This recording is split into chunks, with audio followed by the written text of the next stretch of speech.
Hello everyone, it's Oleg here and welcome to a new episode of Resto Mod Republic.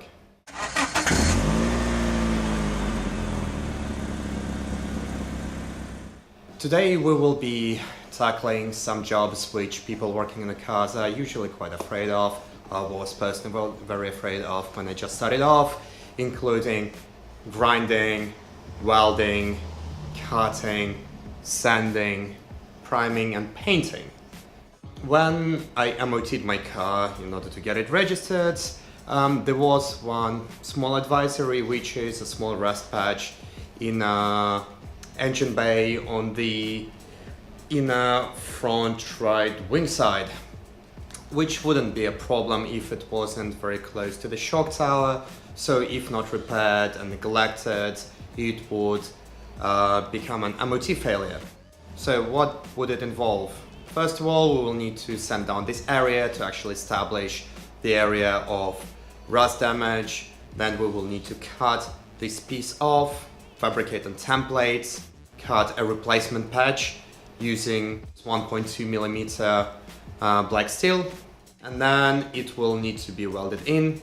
Specifically for that task, I bought some cheap welder, which is flux core MIG welder, also known as gasless welder. So I will have to give a word of warning. The gasless MIG welding is quite bad for sheet metal, so I think I will have a bit of a headache doing that. Hopefully you will enjoy this episode, so let's get started. So guys, as discussed, the first issue to be addressed is this rust hole. It's quite a small one, and I don't think there is anything important in this hole, but given it's quite close to the suspension tower, having this rust could potentially cause an MOT failure.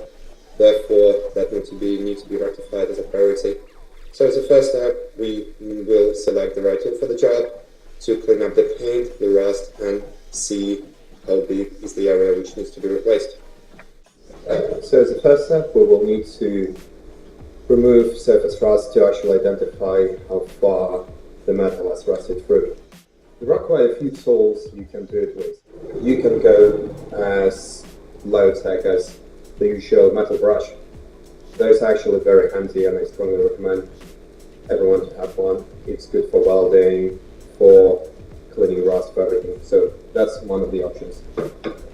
Another option is angle grinder with the flappy sand disc. It's really good, but you should keep in mind that if you work it too hard, it's a bit too abrasive for the metal. Again, speaking low tech, you can go with your sanding block, which you use probably at home. Orbital sander gonna work as well. Same problem as with the hand sander and the angle grinder. You want to retain as much original metal as possible. You wouldn't use any of those tools. Another alternative, which is more delicate, is a power file. If you haven't seen those tools or haven't used it, it's amazing. Basically, it has a belt sander with very narrow sanding paper, so you can actually go into small processes and parts and be quite delicate.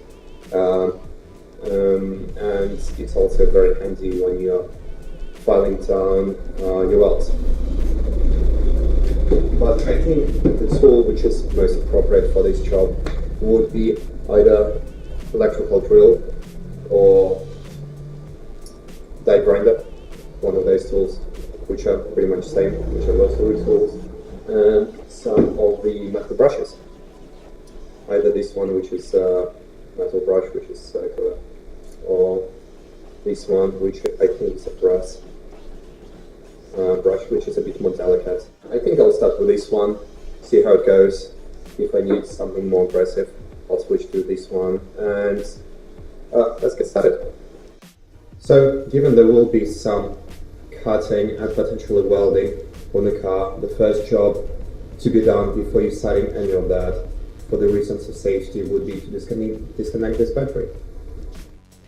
Now, once the battery has been removed and all the wiring has been taken out of the way, we can actually proceed to working on this rust area.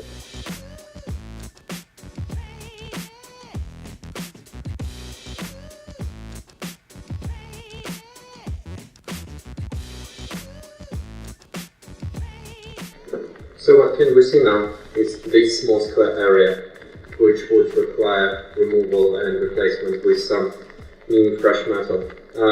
I probably would go even wider.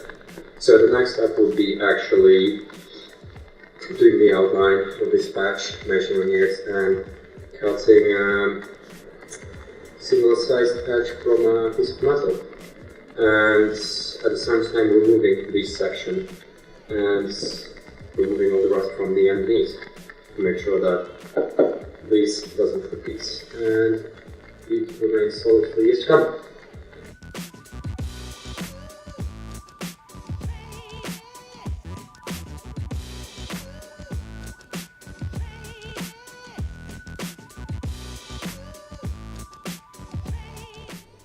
So once you're happy with the opening and the state of it, or like me, just tired of doing it, you can do perfect, but spending hours on it, I don't think it's worth it.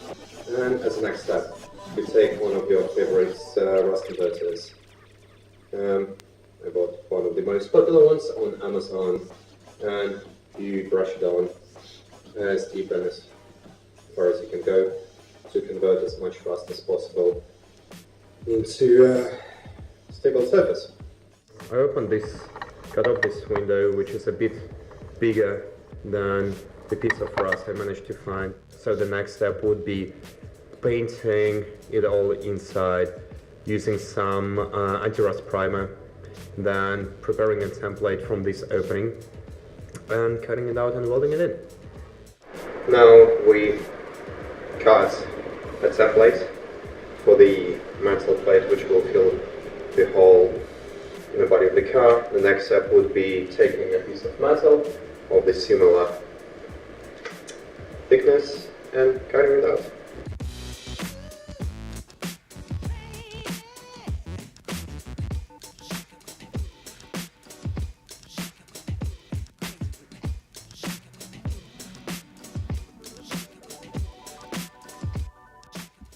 Next we take the newly created template and we need to fix it in place in order to get it welded in. For that reason I like using welding magnets, because they're quite convenient and strong and hold the piece flush to the rest of the surface.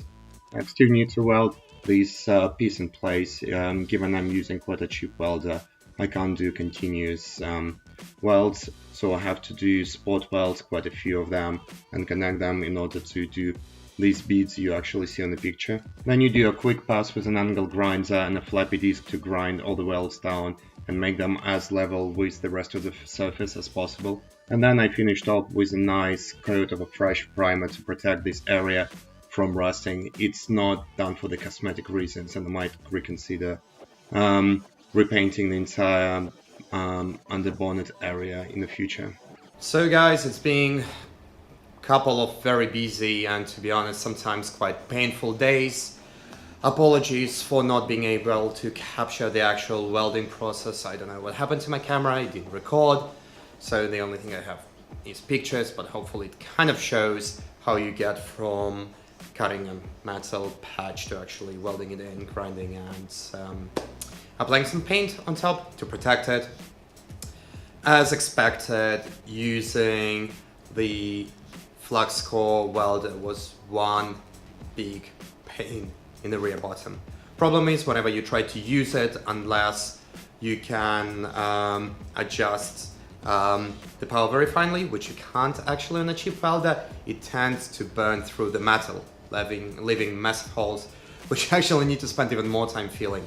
But it took me a while to actually get comfortable with this welder, so I managed to do welds I'm pretty comfortable with. So I probably will rectify it with some filler, so to fill the holes, but it's very solid and I'm quite happy with this weld from a structural perspective. Then plans for the next episodes would be tackling more mechanical jobs, but at some point I'm pretty sure we'll have to do some more welding. But anyway, hopefully you enjoyed this episode and will find it helpful. Please do subscribe for my channel, click like, leave comments. I would love to hear from you. Follow me on social media, on Instagram, on Facebook, and I'll see you in next episodes of Resto Mod Republic. See ya!